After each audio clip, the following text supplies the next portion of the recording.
Hello, everyone. I am Beau. And I'm Aaron. And this is episode 3 of Azure Ages. Mm-hmm.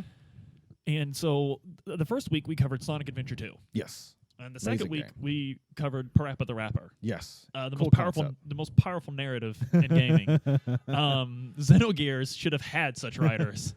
Yeah, they didn't remember that they got to believe. Now, we are going to be covering our second non-Sega game in a row. No, that's not true. That's not true. This had a Saturn release exclusively in Japan. Oh, yeah. And the Saturn release, from everything I've heard, is actually the superior version of the game. Really? From what I've heard. Huh. That's interesting. But we didn't get a Saturn version because Sega of America was under strict orders to make sure the Saturn failed in this market. So... RIP. Anyway... We're going to be covering another PlayStation 1 game, and Azure Ages, we've talked about what it's about before, but just to remind everyone, we take a game that just really encapsulates the fun graphics, fun music, fun gameplay, sound effects, like just that arcadey feel. Yeah. And I feel like I'm going to have to defend this title for our selection a little bit. Maybe, But I do have a Maybe, defense for it. Our title is one of the absolute greatest video games of all time. Arguably creating an entire genre. Even on IGN's absolute butt-awful top 100 video games that I say just released. It's been a few years. But it is, if you have not looked over that list, it is truly awful. It is... It has like almost zero concept of like video game history on it. Yeah. I don't want to be this guy, but a Generation Z person must have wrote it. Like it doesn't like. They Googled other lists of top 100 games. It's picked the titles they knew. It's typical IGN fare. I mean, Yeah. you're not really expecting like a lot from. Anyway, this is not an IGN bashing thing. This game it ranks number 14 on their list, I believe, and it's got to be a top 10 for me. It's got to be. I am talking about Castlevania Symphony of the Night. Yep. Now, I know a lot of you listening at home are like, how is this game what you guys are describing in Azure Ages? And I think it's a perfect example. First off, the gameplay is addicting. Yes. And it is so gameplay heavy. It's just It incredible. really is. Like, it has a great story to it, but in some ways, like, the amount of scenes you get of story are so limited compared to how long you're playing the game. And it's not bright colors, but the colors are beautiful. The graphics are beautiful. Yeah. It is graphically very pleasing to look at. Yeah, and that's the design of everything in it is just outstanding. The monsters, the characters, the animations for fighting. It's the areas. My goodness, the areas of the castle that you go to. And the soundtrack too is awesome. It's the best PS1 soundtrack. Period. Far and away. Yeah. Yep. I mean, you can sit and think all day. We're not going to waste our listeners' time. No, dead air until I figure this out. That's like an hour of dead air trying to think of a better soundtrack on the PS1 than Castlevania Symphony of the Night. And the sound effects. Yes. Like that one knight that you can kill and it cuts him in half and it goes like the sound effects are just incredible. And like everything that makes video games great is just on full display in Castlevania Symphony of the Night. And I wish we would have done this with Sonic and Parappa. It's what we did with Xenogears, where I read you the back of the box, because the back of the box is what draws people in. I was actually drawn into this game because all the gaming magazines I read at the time, because Final Fantasy VII inspired me to start reading gaming magazines. Yep. All the gaming magazines said it's just it was one of the most perfect games ever made. So I'm like, I got to check it out. Because EGM, Electronic Gaming Monthly, my favorite one, the one I had a subscription to, they did an awards for 1997, and they had one that the fans picked and one that they picked. And the one that the fans picked had Final Fantasy VII as the best game of 1997. I'm like, that makes sense. Yep. And Castlevania was second.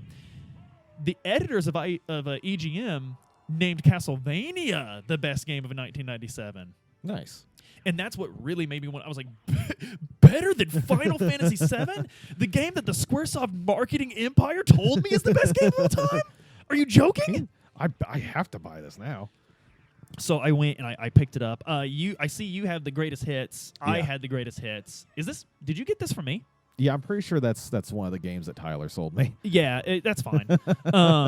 It's in a good home. It's mine now. I've actually bought it 3 different times. I have it on the Xbox Live Arcade.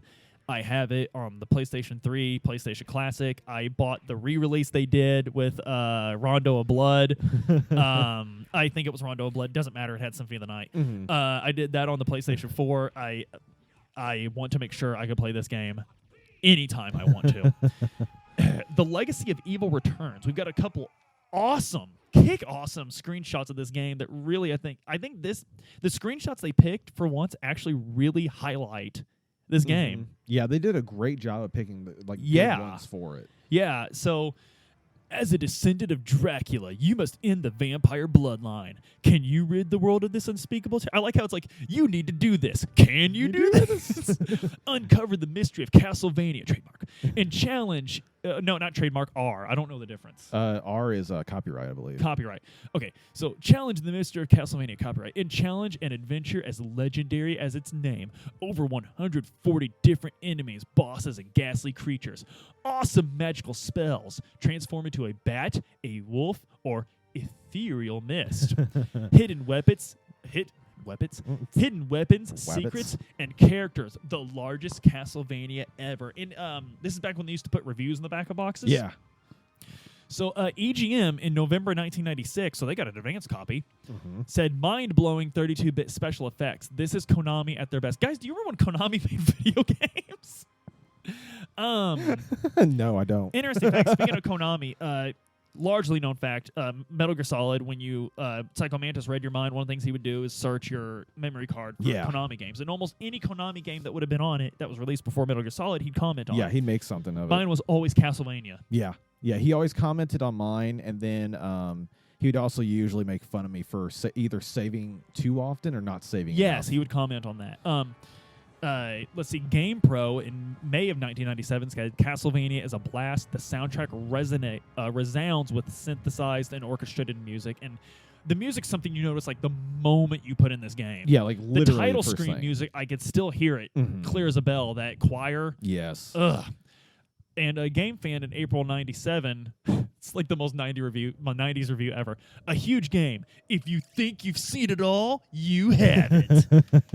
Guys, and they have the character portrait of Dracula on the back, and the character design in this game is something that really stood out to me because they look like 18th century paintings. Yes, they really do.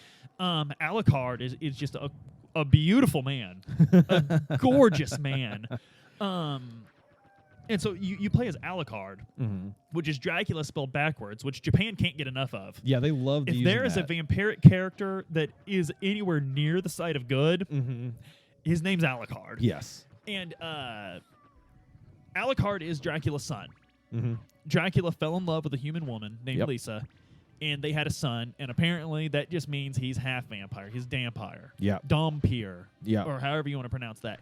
And basically what that means is he's got the best of both worlds. Yeah. Yeah, it's almost like Blade, only cooler. Yeah. And this came out, and so the first thing this game affected me, the first aspect of this game that affected me is I just became really into vampires after this game. Not in like the goth sense, but I just thought they were really, really cool. Yeah. Because I'm playing this vampire that can do all these cool vampire things. Because anything that you can do as a vampire, Alucard can do in this game. Yeah, you end up getting those. You get all the powers back, transformations. You get, and it's a really fun. I mean, it's just awesome. And I just obsessed with them. And then I found out that most vampire fiction doesn't deal with them being awesome. It deals with them, pardon the phrase, sucking. Yeah, no, it's I think that can be traced back to one particular author that started making vampires both popular and also overdramatic, but whatever. Rest in peace. She did pass away, by the way. What? Yeah, Anne Rice is dead. What? Yeah, Anne Rice is dead. Hang on. Yeah. Holy crap.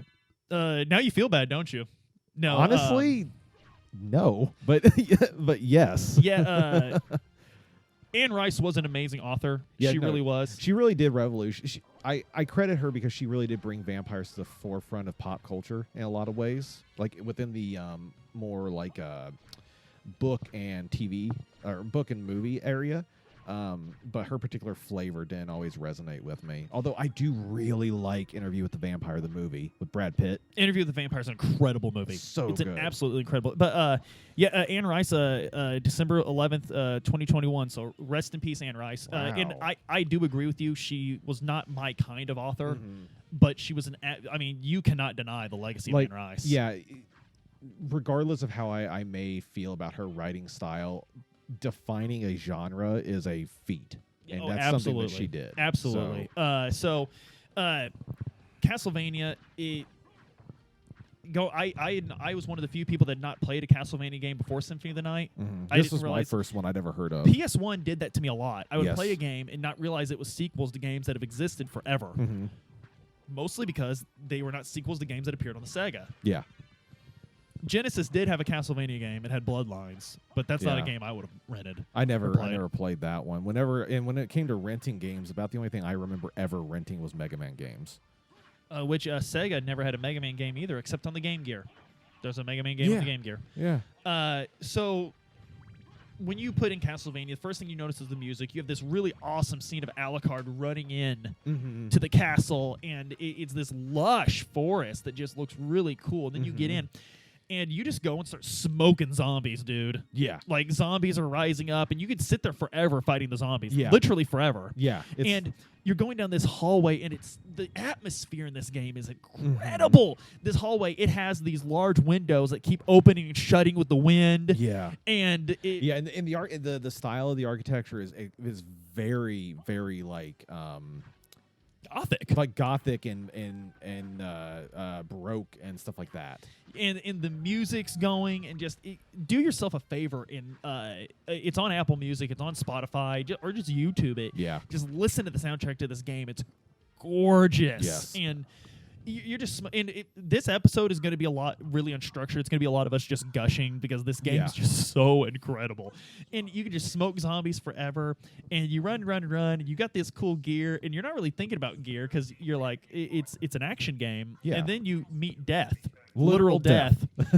And he's like, oh, you came back. I don't like that. And it takes all your stuff. Yeah. But what's cool, though, is even though the jerks literally steals your stuff and basically, like, depowers you to where you have to level back up again, the whole time Alucard's like, bro, I know you're literal death. Move it. Oh, yeah, Alucard is not phased. Yeah, he does not He is care. not phased. And he's here to kill Dad. Yep. I'm going to kill Dad. Mm-hmm. And I don't want to get too much into the story because the story is really, really, really, really unimportant. It's a good story. Don't get me wrong. It's really, really good, but it's not important to this conversation. But for what we're talking necessarily. about today, I don't think we need to touch on the story at all. Mm-hmm. So you have nothing. Yeah. You have nothing, and you run around, and you eventually find you a sword. You equip the sword, and I quickly notice there's RPG elements to this game. Uh-huh. He's got stats. He's got inventory he can equip. And the map is Metroid. Yes.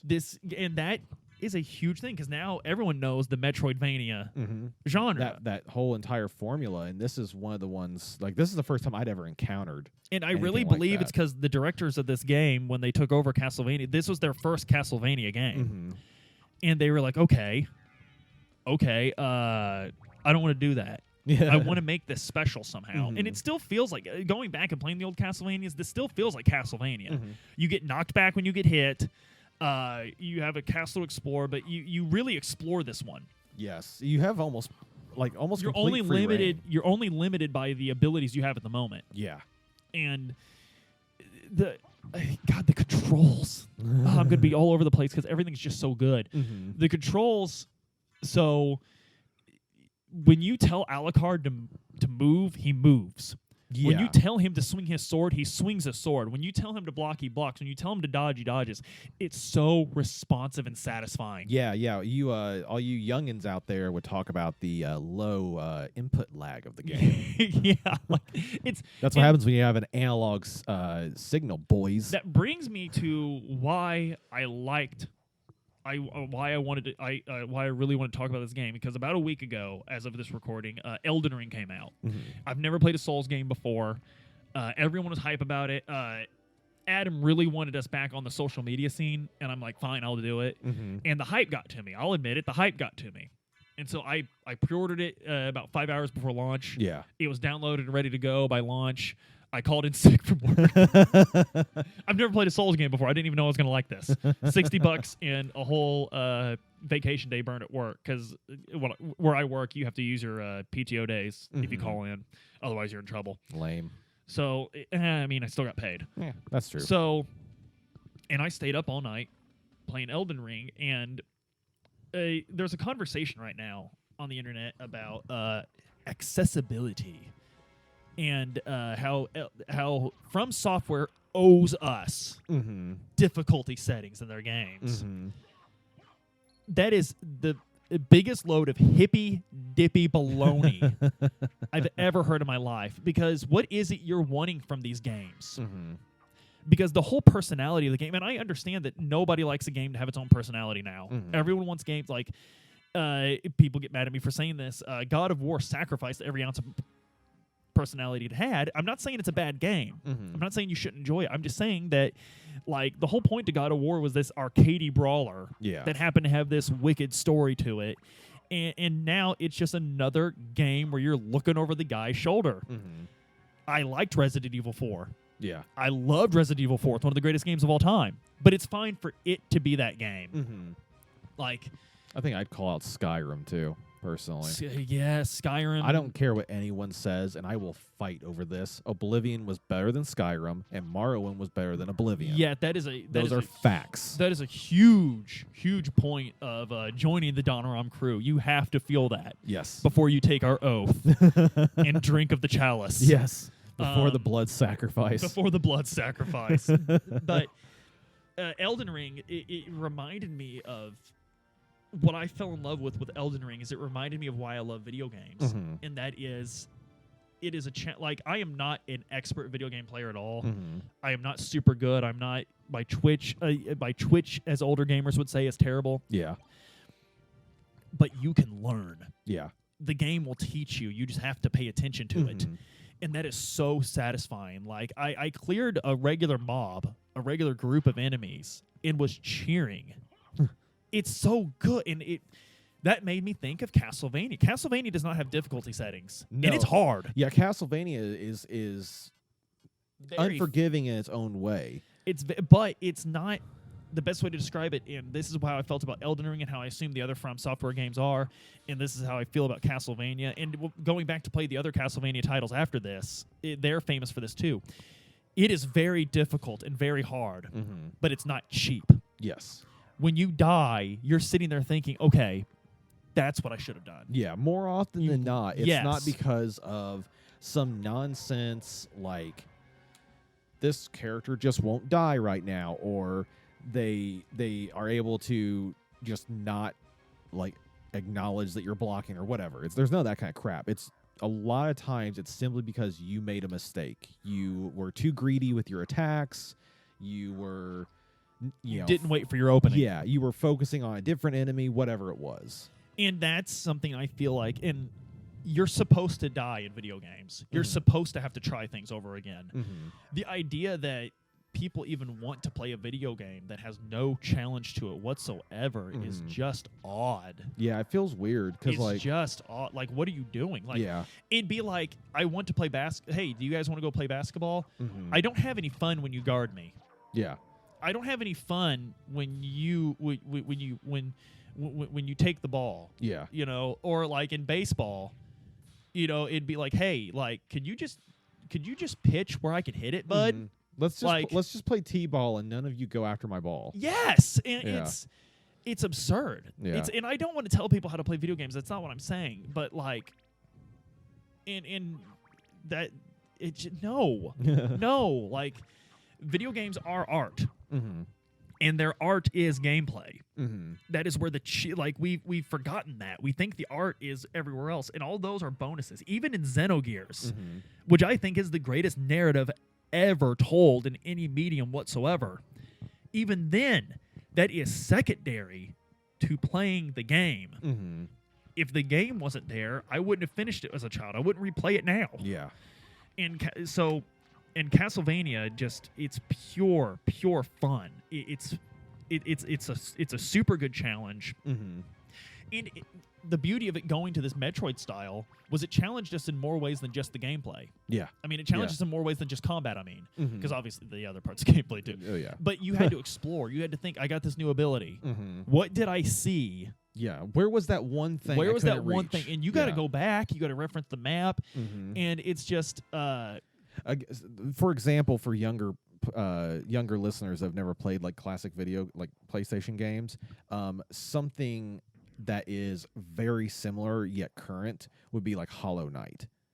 Yes, It's yes. the same concept where you're going through and there are just some spots you can't get to, and then later you get this new ability or this new weapon or item, what have you, and you have to backtrack all the way back to wherever that door was or whatever, and to see what was in there. And it could be anything from treasure to more story to a boss or what have you. Very, very good but point. Very similar concept. So like whenever you think about the classic Castlevania games, just remember your Hollow Knights and whatnot are all Metrovanias. All of them. And another good point you made was younger gamers that haven't gone back and played retro games. Because when we say younger gamers, I should clarify that I mean younger gamers, because that obviously just because you're younger doesn't mean you haven't gone back and experienced these classics. I understand that a lot of you probably have. Hopefully this show, this Azure Ages that we're doing, inspires people to go back and play a lot of these games. And Castlevania Symphony of the Night, it's so easily available now. Please go play it. But I think that's and the challenge of the game is enemies, they have distinct patterns. Those patterns are not always easy to find out. Yeah. And the bosses are so well designed. And that's really what gets down to. I think games like Elden Ring, these From Software games, and Castlevania, the fact that they can make it so difficult, but there's still a way to learn. Yeah. And they make it to where learning is still fresh every enemy you meet. Yes. I think that just lends itself to expert game design. Yeah, because it rewards you for your patience less than it does your button mashing. And that is, it's kind of like I heard a commentator in a fighting game tournament once say that in fighting games, the more buttons you press indicates the worse of a player you are. Yeah. I would say so. Berserker style doesn't take skill. I think that applies to all video games, actually.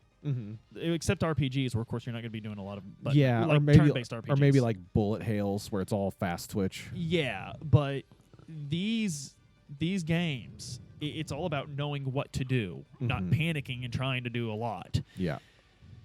And level design and combat challenge design, I think, are just things we're losing. I think we're really losing those. Yeah, it really depends. Like, what's funny is like the idea of like combat design and your level, your like not necessarily world design, but like your level designing and stuff like that. It's almost like it's becoming a little bit more of a niche thing, because now games are so like heavily restricted into a genre. You have an open world game, right? Like Red Dead. Like every single video game ever. And it is a open world game. That is that, period. And then you have something like Hollow Knight, which is pure Metrovania. And you have, I mean, like I could go on with it, but like instead of games at this era, a lot of them were a little bit more generalized in that regard. But now they've all become specialized. And so like your level designs or your combat design focus, it only appears in a subgenre now. And all your other games that are like open world focused or story focused or whatever, your combat design will be either like cheap, like Skyrim, where it's literally just do whatever you want because you're a god amongst men. And that's another thing I want to state about Castlevania Symphony of the Night. It's so good to go back and play a game where like the way you play it matters. Yeah. Don't get me wrong. And like, I know we're sitting here dogging Skyrim. I do. I love Skyrim. I still play it. I think it's a fine game. It's just not as good as what came before it. Yeah. And I just didn't feel like it was as epic. People argue with me on that one, but not an it RPG. wasn't. It's not an RPG at all.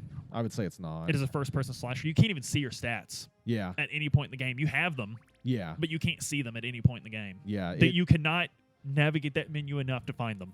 It won't happen. They're not there. Funnily enough, Fallout 4 is more of an RPG than Skyrim is. Oh, that's sad.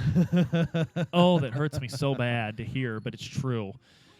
So I still wish I could like Fallout 4. And that's another thing is like Elden Ring. I found out that there's a way to mess up your build. You can respec later, but you can make a character that's not viable.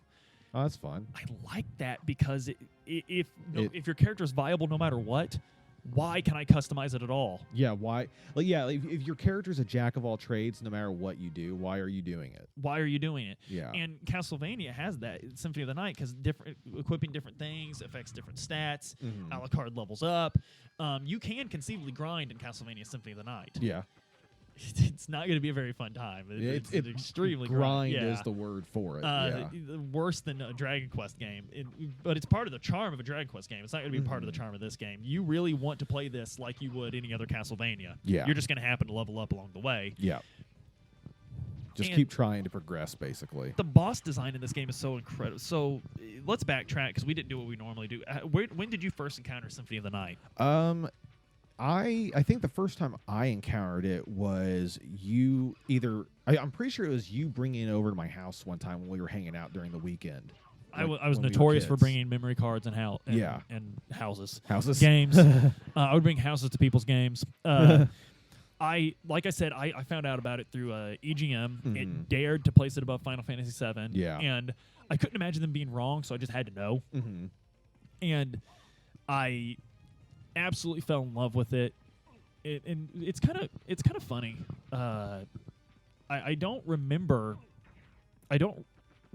other games that I played on the PlayStation 1 as well as this one. Like I played this game the entire time I had a PlayStation 1. Like it was always in heavy rotation no matter how often I beat it. What's something that stuck out about Castlevania for you? Was it the first Castlevania game you played? Yeah, it's the first and only to this date. Really? Yeah, I have never once gotten around to getting to another Castlevania. What other one would you need? Yeah, I mean honestly, because like I want to give a lot of them a chance, but the problem is like I'll read a review and I'm like, oh, there's a new Castlevania game, and I'll like look at the review and they'll be like, yeah, it's no Symphony of the Night. And I'll be like, I'm out. It always goes back to Symphony of the Night, which is an incredible thing for a franchise to say. It's either that or they'll be like, yeah, this game's a lot like Castlevania 3D. And and then I'm like, ugh, even I know that's not good. But yeah, one of the things I remember the most about it, it's funny. I remember two things extremely well in the game, and then a lot of other things are like slightly fuzzy to me. One of the things is the intro where you meet Death, and he like completely depowers you. And then I remember vividly one of the endings to the game. And the reason I remember only one of the endings vividly is because I got it.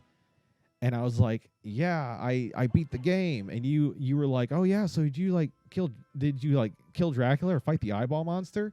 And I was like, no, I killed Shaft. I killed him. Shaft. I killed the bad guy that was there. And you're like, did you get the glasses? And I was like, what glasses? And you're like, dude, did you see the upside down castle? And I was like, what are you talking about? So I'll never forget that feeling. It's a good point. The entire second half of this game is hidden. Yes. The entire second half is hidden. You have to beat find the game without the holy sunglasses so you could see.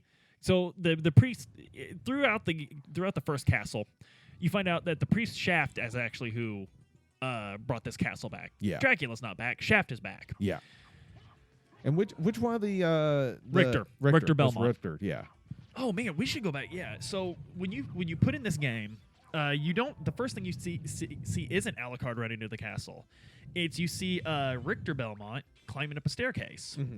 And it's funny that I forgot that this is the beginning of the game because, it slipped my mind because of how excited I was to just gush over this game. But we were actually talking in the Discord the other day, and Adam foolishly said that RCS has the best intro to a video game ever. RCS has a wonderful intro. It's a wonderful game. If you've not played RCS is it's a must-play. Yeah. Game of the year contender. But I said Symphony of the Night has the best intro to a video game ever, to which Cody agreed. Cody has a wonderful show with Kyron. Let's Chat. I hope you guys are checking that out as well. Cody's my flesh and blood cousin. We exchanged games a lot. Me, Aaron, and Cody kind of made up the triumvirate of game exchange. Yeah. Growing up. But I said Castlevania Symphony has the best intro because it does. Because the whole time you're like, man, I can't wait to play as this Alucard guy. And you start off as Richter. Yeah. And Richter has a bandana. He's ready to go. He climbs up the staircase. You break a couple of candelabras with a whip. Mm-hmm. You're really having fun with it. And it's playing this kick awesome music. Like this really man, I'm ready to beat someone up music.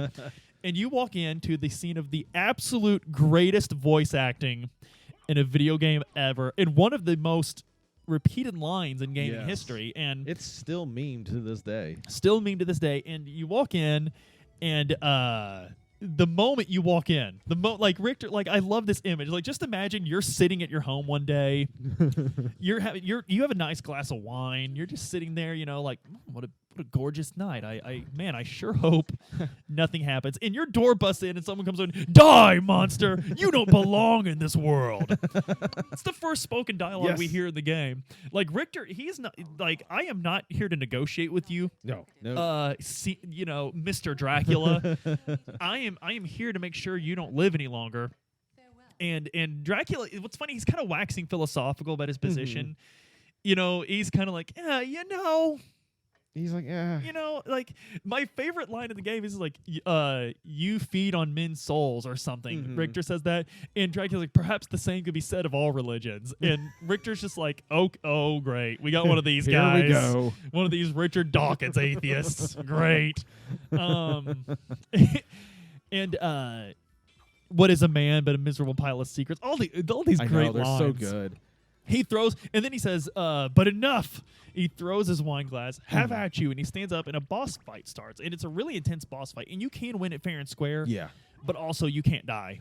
Yeah. Richter will be revived. Yeah. It's 100% pushing the story and also giving you a good taste of gameplay.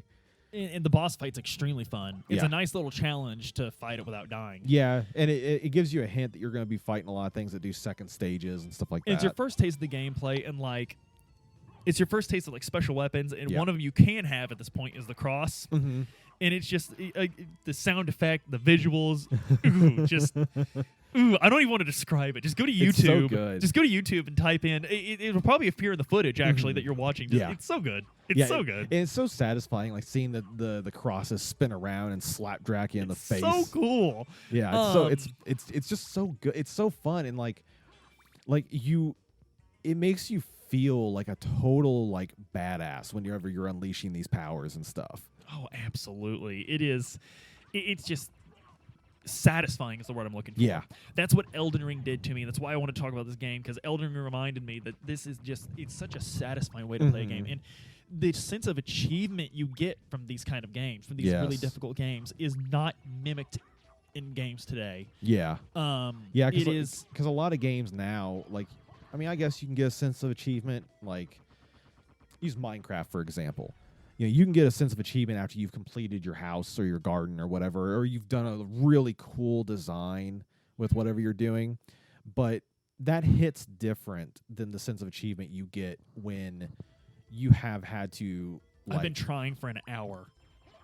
Mm-hmm. Like that. I've been trying for an hour. Oh, yeah. I thought you were getting ready to tell me about this one boss fight you've been trying or something like that. Sorry. Oh, no. I'm just saying that's, that feeling. When you've been trying for an hour and you've been like, okay, they're going to do this. It's like duck, swing, when you jump, dodge duck. at the right time. You've been telling yourself, I have to dodge. Mm-hmm. I'm so slow. I'm not going to get it. And then that one time you do. Yes. And that... Actually, very good reference, in my opinion. Evangelion, when Shinji and Asuka are training to fight the dual angel, and they have to synchronize their abilities. Such a good episode. Yes, whenever you finally pull it off, and you're no longer tripping on your weird DDR/twisted learning mats, and you're not getting kicked in the stomach by a 14-year-old girl, then that's the level of satisfaction when you realize that you finally are going to be done and beat this thing. So good. And it's not even I don't want to do that again. It's I can't believe I did that. Yeah. I can't believe I did. It's such a real, I imagine that's how, those people that wasted their time playing sports felt. Yeah. When they hit that home run or something. Yeah.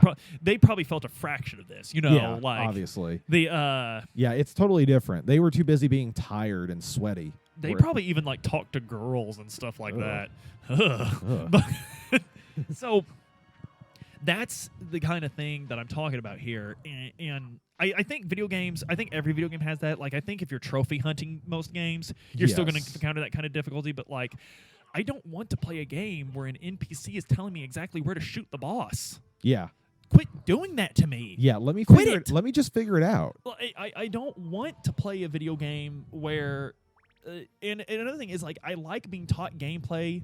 Because Elden Ring, like, it'll teach you about, like, there's tutorials for crafting and stuff like that. And at the very beginning, it tells you what buttons to hit. But it doesn't have that fight where it's like the you're going to learn tutorial about fight. You're going to learn about roll dodging here, and like in the game pauses. Yeah, it's like dodge now, and it's going to wait for you to do it. Yeah, or it just tells you what buttons to hit, or it gives you an enemy that it's like use the dodge button whenever I attack, and you can just tank the blows because it doesn't actually hurt you for whatever reason. You know, there's none of that crap. So you guys remember when we actually like watched YouTubers? Yeah. Like when people actually like watched YouTubers. Ego Raptor made that video about Mega Man X.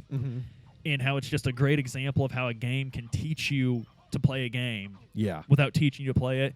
And I think one of the things he brilliantly pointed out was when the road falls at the beginning of Mega Man X, and you're just down there, and you got to be like, okay, and you finally figure out the jumping thing. That's how these games played, and it's brilliant. And you didn't have I just love the way he put it. You didn't have roll like every 5 minutes. Boop, Mega Man, you need to do that. Like he.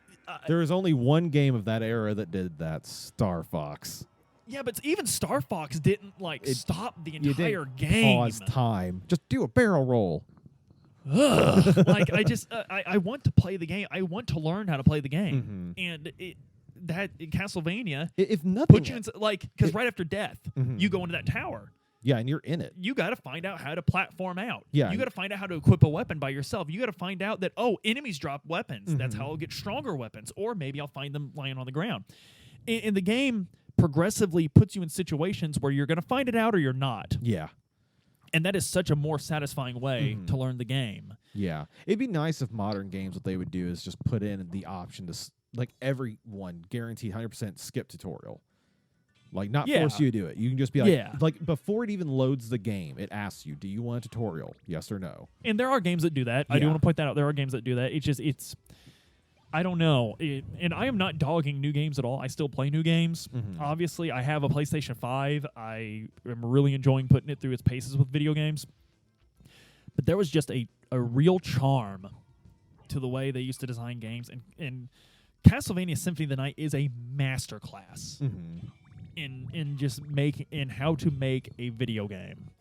I think that's kind of the thesis statement of this whole thing. Is not only is this a great game on its own, but playing this game will teach you what to love about a video game. Yeah, I definitely agree with that. It one of the things I like, just looking back on, like, the last time I played Castlevania, which honestly has been a long time at this point. It's kind of like what you were talking about. It's just very satisfying, and I have a feeling that, like, Hollow Knight players probably get this. It's very satisfying when you're going through an area, you're struggling in that area, and then you backtrack later through that area for whatever reason because you got to go to the library, and on you're the other just side, smoking your way through it. Cruise through it. You know, part of it's because your gear's better, but a lot of it's because you're like, oh, it's this dude. You know, if I attack them like this, it's done. You know, I need to remember so good. in the sub weapons in Castlevania. Yeah, the special ability weapons. It's really satisfying to know which one you need when you're beforehand. Yes. Yeah, it's really satisfying to go back through an area and you're like, you know what?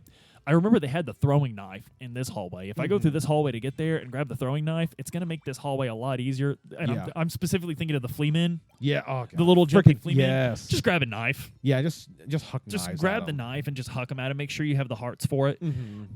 Hearts do not recover health. Hearts give you ammo for your sub weapons. Very important to note. I just can't get over it.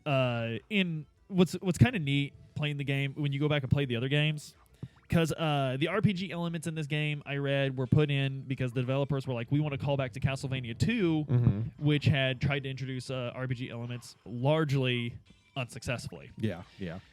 And so the gameplay there was a callback to that, but they had a literal callback to it. When you go to the second castle, you have to find the 5 bosses. There's not only 5 bosses. There's tons of optional bosses in this game. I think that's cool. Yeah. Because you can just wander into a fight. And so when you go to fight these 5 specific bosses that you have to kill to encounter Dracula, you're getting the parts of Dracula. Yeah. Which is what you had to do in Castlevania 2. And I think that's a cool callback, That is too. cool. And also, it implies that you could have just left it alone. Yeah, you could. It implies that narratively... half of Castlevania's story is just leave it alone, and he won't come back. And it's... one of the optional bosses is actually extremely important to Alucard's backstory. That harpy thing... Yeah. Where you walk into the room and Alucard's like, what is... I remember this. And it's the night his mother died. It's the night his mother was burned at the stake as a witch. Yeah. And finally, because at the end... I'll go into this much of the narrative. Alucard's human mother, Lisa, was a healer. She healed someone and got accused of being a witch. And she was burned at the stake. And her last wish was like, please don't hate the humans. Yeah. And Dracula was like, I hear you loud and clear. Please hate the humans. Yes, I got this. But Alucard knew what his mother's wish was and lives by that. Yeah. He lives by that. And that's why he hates Dracula, because the way Dracula's seeking revenge is dishonoring the memory of his mother. Yes. Yeah. That's basically what it boils down to. It's a lot like what we saw on the Netflix show. Maybe I didn't watch the Netflix show.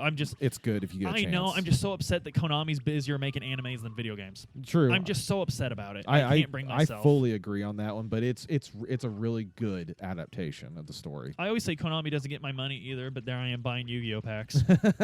So I haven't bought any Yu-Gi-Oh cards in forever. Dang. But this boss encounter, he sees his mother, and his mother's talking to him, and he's like, how would you feel if the mother you watch die was talking to you again? Yeah. You'd feel like, oh, I'm going to hang on every word. Maybe this is a chance to hear something I didn't before. And she's basically like, Alucard, I want you to remember one thing. Kill the humans. They did this to me. Yeah. And then Alucard kind of has a moment where he's like, no, she never would have said that. I know better. And he's like, die, monster. And the monster comes out. It's like, ha, it was me. And it's an extremely challenging boss fight. You get a wicked item from it, but it's optional. You could just walk past this. You could not. It's kind of hard to discover where it is. Yeah, I don't think I ran into it my first game playthrough. Like we said, it's kind of hard to find out where the second castle is. And that's just the real charm of this game. Is it rewards you for exploration in a way that's not even necessary to beat the game. Yeah, and I love games that just reward you for going that extra mile. I like a game I could just really sink into. Yes. Yeah, and I totally agree with that. And guys, I know you're used to more structure in our episodes. It's just this game, I really I've had a smile on my face this whole time talking about it. Yeah. Then, one of the things that are like great about like a Metrovania, like especially Symphony of the Night, and like I've referenced a couple times, Hollow Knight, is while there is kind of in a way a clear-cut progression, it's also very not. And your progression that you make through the game is kind of just willy-nilly as you either find it or decide to do it.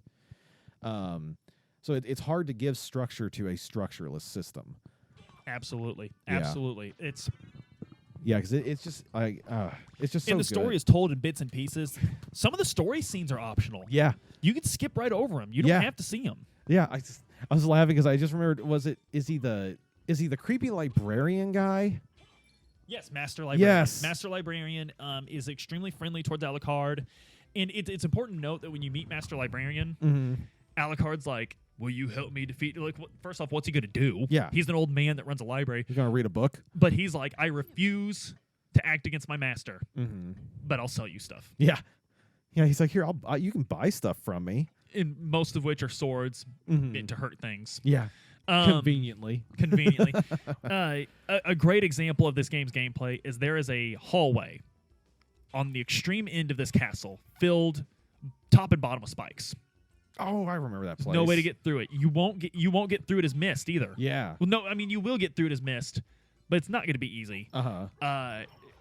There's an armor in this game. One piece of armor. One of the things on that armor is protection from spikes. And when you walk through the spikes, they just break while you're wearing this armor. And that's just such a cool thing. There's one piece of equipment. That is cool. And the equipment seems worthless. It's not very good by the time you get it, like stat-wise. But it one has that ability. one thing, and it gives you access to the end of this hallway. Mm-hmm. Brilliant. Just Yeah. absolutely brilliant. That's so cool. That's just such a, like, that just describes this game so well to me. Like, just that's kind of a microcosm for the whole game, is try everything. And games don't have every that combo, anymore. everything. Yeah. They don't have that. I was listening to a podcast the other day about old Sega games, and on this particular Sega game, they were talking about how it was frustrating that if you didn't do this one thing, you never beat the game. Mm-hmm. I kind of like that. Yeah. I kind of like that. I kind of like the idea that like you don't deserve to beat the game just because you hit new game. Yeah. I think that's where I think that's my thesis statement for this. A game doesn't have to be beaten in order for you to say you enjoyed it. Yeah. Because you know what? Like those of us that grew up in the 16-bit era, Mm-hmm. I still to this day have never beaten Mega Man X. I've never beaten Mega Man X. I'm sure you have because you played the heck out of the game. Yeah. However, I have never once to this day beaten any of the original Nintendo released Mega Mans. I've never beaten a single one of them. I have not beaten a single Contra game. I mean, that's to be expected. I've not beaten a single Contra. I've never beaten a Metal Slug fair and square. Oh, yeah. I don't think I have either. And I will sit here and tell you with a straight face that I consider all of those absolute classics and absolute amazing games. Mhm. I don't have to beat them to know that they're incredible games. Yeah. You don't have to beat them to have fun. And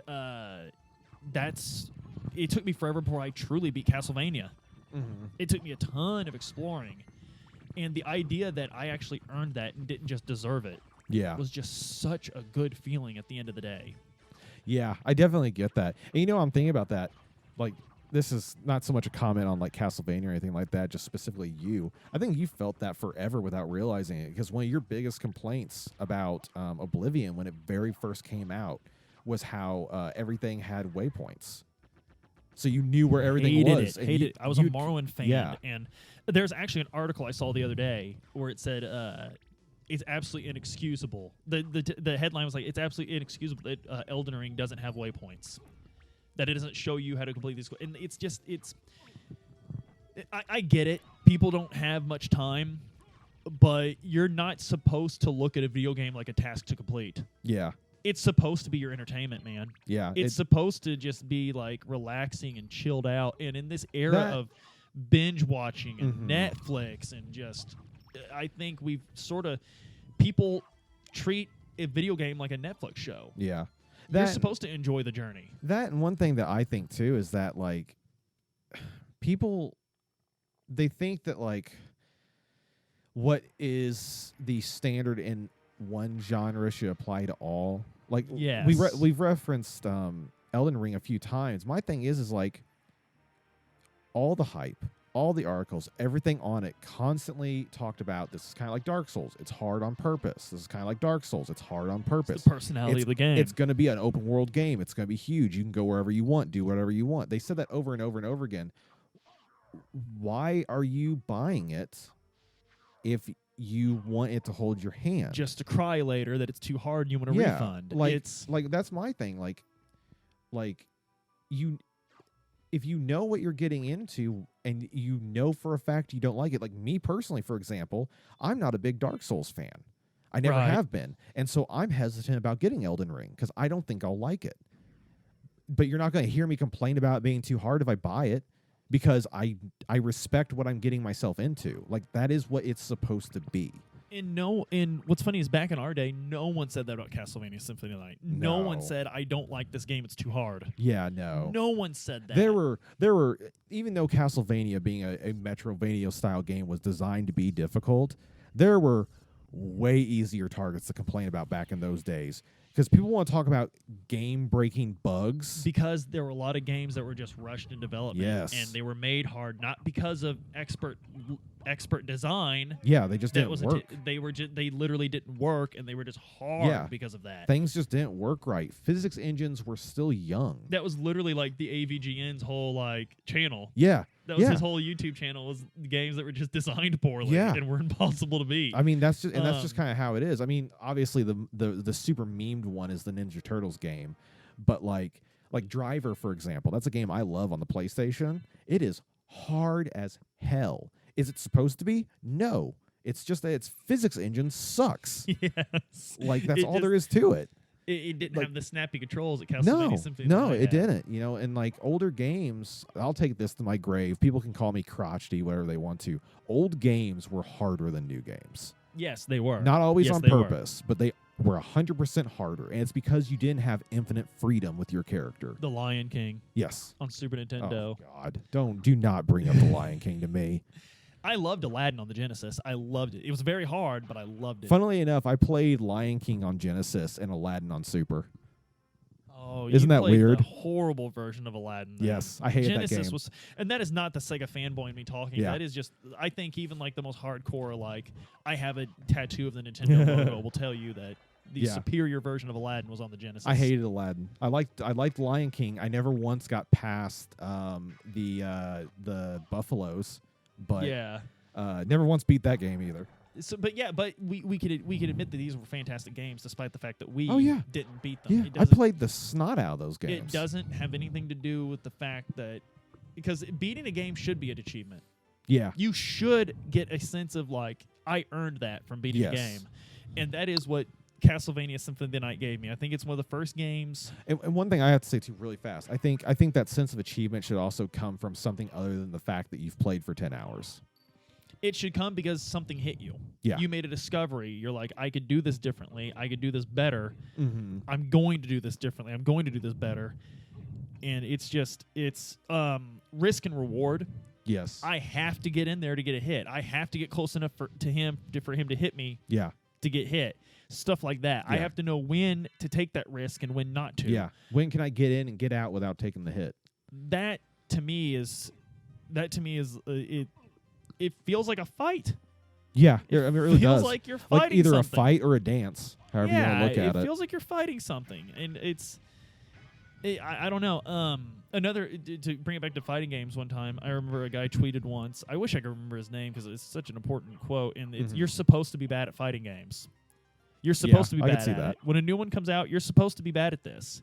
Yeah, you have to get better at it. Yeah, get good. Like it's for lack of a better term. Yeah, it's. I mean, that's very memed as an insult, but it's very memed as an insult. But kind it's of true at the same time. It's actually good advice for Castlevania Symphony of the Night. Yeah, it really is. How do I get better at Castlevania Symphony of the Night? Play it. Play it. Yeah. Keep playing, and it's. Get those damn glasses.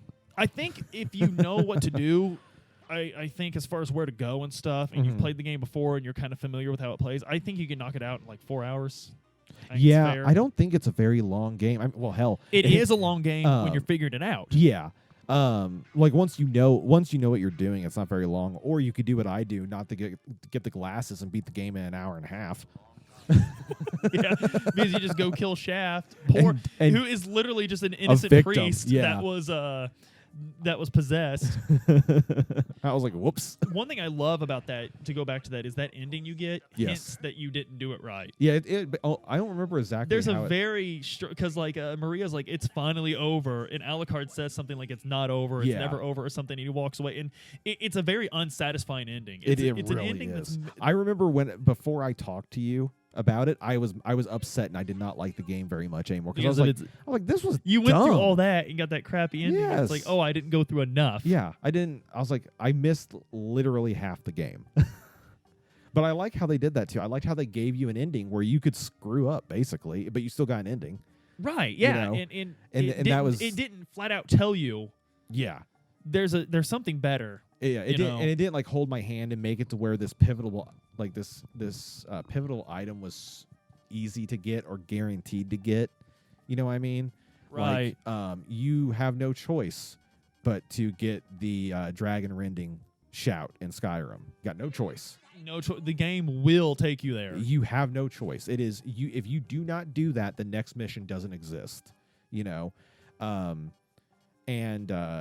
so you are guaranteed to get the thing you need to beat the bad guy.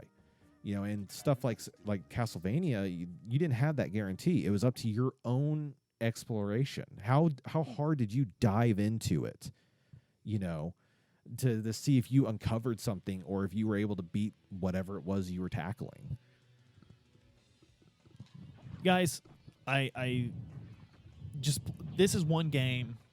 Absolutely play it. Yes. If you're listening to this podcast on your way to work, call in, turn around, go home, get on whatever system you own. Yes. I think all the major systems except for the Switch has this game. Yeah, that's probably true.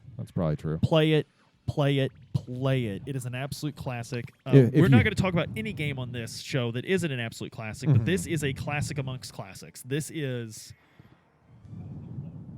just pure good gaming. Yeah, and it's just like this is such a not good way to describe it, but it's also a perfect way to describe it. It's just fun. It's just fun to play. Pure joy to play. Yeah. Like you will grin ear from ear the first time you're controlling Alucard and smoking those zombies in the first hallway. Like it is just. And one thing I like is one of the first things you can do in this game is take a wrong turn and wind up in an area you have got no business being in. That's one of my favorites. I love that in video games. I love being told I'm not supposed to go here because I literally can't make my way through it. Yeah. I don't like having a marker or something following me or an NPC that's constantly shouting at me because like when you escape the first dungeon in Skyrim and either Rayloff or Hadvar is going to be with you and he's like, you're free to go, but follow me. Yeah. He literally says that. He literally says, you're free to go, but let's go to my uncle or my sister, depending on which one you're following. That is such... Man, at least Skyrim told us what it was about. Yeah. Look at this big world you could explore. Later, anyways. Later, maybe if I let you. Yeah, watch this nerd. movie first. But guys, I think I'm just going to end with saying, please go play Castlevania. Aaron, any last thoughts? Just that if you figure out how to do the glitch that lets you keep all your stuff and death doesn't take it, let me know because that'd be really dope. You had to have the Alucard equipment from the get-go. You can actually find fake Alucard equipment. I know, and You're like, yes, and then you find out and it's all this garbage. Stuff sucks. Yes, it's total garbage. So anyway, guys, keep on keeping on. We'll talk at you next time. Have a good one, guys.